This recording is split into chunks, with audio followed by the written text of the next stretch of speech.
Hi friends, ലാൽസീസ് world YouTube ചാനലിലേക്ക് എല്ലാവർക്കും സ്വാഗതം. ഹൈദരാബാദിൽ നിന്ന് പ്ലേഗ് നിർമ്മാർജ്ജനം ചെയ്തതിൻ്റെ ഓർമ്മയ്ക്കായി 1591 നിർമ്മിച്ചതാണ് ചാർമിനാർ. 2012 ഈ സ്മാരകം ലോക ഭൂപടത്തിൽ സ്ഥാനം നേടി. ചാർമിനാർ എന്നാൽ 4 മിന്നാരങ്ങളുള്ള പള്ളി എന്നർത്ഥം. മുഹമ്മദ് ഷാഹി കുതുബ് ഷായാണ് ഈ സ്മാരകം നിർമ്മിച്ചത്. ഇസ്ലാമിക് ആർക്കിടെക്ചറാണ് ഇതിനുപയോഗിച്ചിരിക്കുന്ന ശൈലി. ഈ മിനാരങ്ങൾക്കൊക്കെ 46 മീറ്റർ, അതായത് 151 അടി ഉയരമുണ്ട്.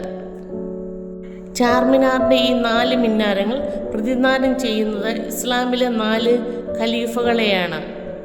ഗ്രാനൈറ്റ്, ചുണ്ണാമ്പുകല്ല്, കരിങ്കല്ല് എന്നിവയാണ് ചാർമിനാർ നിർമ്മിക്കാൻ ഉപയോഗിച്ചിരിക്കുന്നത്. ചാർമിനാറിൻ്റെ ഓരോ വശത്തിലും 20 മീറ്റർ നീളമാണുള്ളത്. മിനാരങ്ങൾക്ക് 48.7 മീറ്റർ നീളമുണ്ട്. മിനാരങ്ങൾക്കുള്ളിൽ 149 പടവുകളുണ്ട്. ഹൈദരാബാദിൻ്റെ നഗരത്തിൻ്റെ മധ്യഭാഗത്തായി പേർഷ്യൻ നിർമ്മാണ രീതികളും ഉപയോഗിച്ചാണ് സ്മാരകം നിർമ്മിച്ചിരിക്കുന്നത്.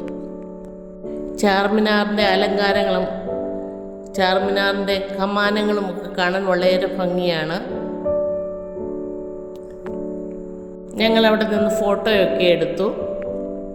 ചാർമിനാറിൻ്റെ മുകളിൽ കയറിയാൽ എല്ലാ വശങ്ങളും കാണാവുന്നതാണ്. തെരുവുകളൊക്കെ തിരക്ക് പിടിച്ച തെരുവുകളാണ്. ദൂരെയുള്ള സ്ഥലം വരെ കാണാം. 4 മിനാരങ്ങളുടെ മുകളിൽ ചെമ്പ് പൊതിഞ്ഞ താഴികക്കുടങ്ങളുണ്ട്. ചാർമിനാറിൻ്റെ മധ്യഭാഗത്ത് ഒരു വലിയ ഹാളുണ്ട്. അവിടെ ഒരു കാലത്ത് പ്രാർത്ഥന നടന്നിരുന്നു. ഹാളിന് 20 മീറ്റർ നീളവും 18 മീറ്റർ വീതിയും 10 മീറ്റർ ഉയരവുമുണ്ട്. ചാർമിനാറിൻ്റെ ഭിത്തികളിൽ പൂക്കൾ, കലാപരമായ രൂപകൽപ്പനകൾ എന്നിവയുടെ സങ്കീർണമായ കൊത്തുപണികളാൽ അലങ്കരിക്കപ്പെട്ടിരിക്കുന്നു. ചാർമിനാർ ഇന്ന് ഒരു പ്രധാന വിനോദസഞ്ചാര കേന്ദ്രവും ഹൈദരാബാദിൻ്റെ സാംസ്കാരിക ചിഹ്നവുമാണ്. ഇന്ത്യൻ പോസ്റ്റൽ സ്റ്റാമ്പുകളിലും ഇടം നേടിയിട്ടുണ്ട് ചാർമിനാർ. ഒരാൾക്ക് എൻട്രി ഫീ 30 രൂപയാണ്. ചാർമിനാറിന് ഭംഗി നൽകുന്നതിന് വേണ്ടി വളരെ മനോഹരമായ വിളക്കുകൾ ഘടിപ്പിച്ചിട്ടുണ്ട്. അറേബ്യൻ നിർമ്മാണ രീതി, പഴയകാലത്തെ പേർഷ്യൻ നിർമ്മാണ രീതികൾ എന്നിവയെല്ലാം ചാർമിനാർ നിർമ്മാണത്തിന് ഉപയോഗിച്ചിട്ടുണ്ട്. ലോകത്തിൽ അറിയപ്പെടുന്ന ഹൈദരാബാദ് വെജിറ്റേറിയൻ, നോൺ വെജിറ്റേറിയൻ ബിരിയാണികൾ, ജ്യൂസുകൾ ഇവയെല്ലാം ചാർമിനാറിൻ്റെ ചുറ്റുവട്ടത്ത് ലഭ്യമാണ്. വിദേശികളും സ്വദേശികളുമായി ധാരാളം ആൾക്കാർ, പല ഭാഷകൾ സംസാരിക്കുന്നവരോടെ കൂടിയിട്ടുണ്ട്. പല പല സാധനങ്ങൾ, പൂക്കൾ, ബാഗുകൾ, മുത്തുമാലകൾ, ഡ്രസ്സുകൾ ഇവയെല്ലാം വിൽക്കുന്ന ധാരാളം കച്ചവടക്കാർ ഇതിന് ചുറ്റും ബിസിനസ് നടത്തുന്നുണ്ട്. ബിരിയാണി കഴിക്കുകയും ജ്യൂസ് കുടിക്കുകയും ഒക്കെ ഞങ്ങളവിടെ ചെയ്തു. ചാർമിനാറിന് അടുത്ത് തന്നെ സ്ഥിതി ചെയ്യുന്ന ഒരു പള്ളിയാണ് മക്ക മസ്ജിദ്. നഗരത്തിലെ ഏറ്റവും വലിയ പള്ളിയാണിത്. 10,000 ആരാധകരെ ഉൾക്കൊള്ളാൻ ഇവിടെ സൗകര്യമുണ്ട്. 17-ാം നൂറ്റാണ്ടിൽ തന്നെ നിർമ്മിച്ചതാണ് ഈ പള്ളി. ഇത് സംസ്ഥാന സുരക്ഷിത സ്മാരകമാണ്.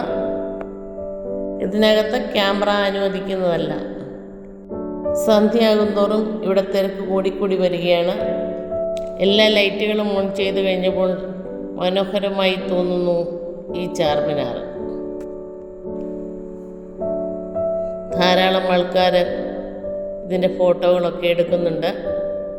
ഇവിടെ നിന്ന് ധാരാളം സാധനങ്ങൾ പർച്ചേസ് ചെയ്യുന്നുണ്ട് ആൾക്കാർ. മറ്റ് സ്ഥലങ്ങളെ അപേക്ഷിച്ച് ഒരല്പം വിലക്കുറവുണ്ടെന്ന് എനിക്ക് തോന്നുന്നു.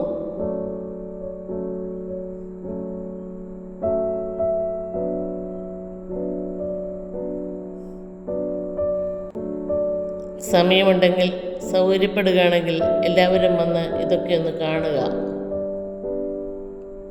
മെയിൻ റോഡിൻ്റെ സൈഡിലായിട്ടുള്ള പ്രധാന കമാനം കടന്നു കഴിഞ്ഞാൽ അകത്തേക്ക് വാഹനങ്ങൾക്ക് പ്രവേശനമില്ല. പോലീസിൻ്റെ വണ്ടികൾ മാത്രമേ കടത്തിവിടുന്നുള്ളൂ.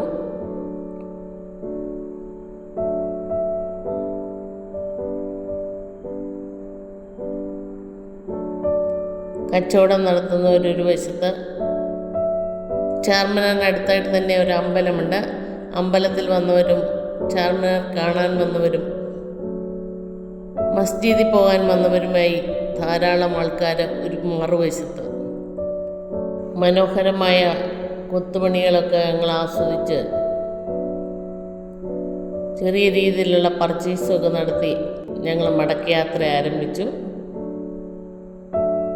നല്ല തിരക്കാണ് വഴിയിൽ മുഴുവൻ.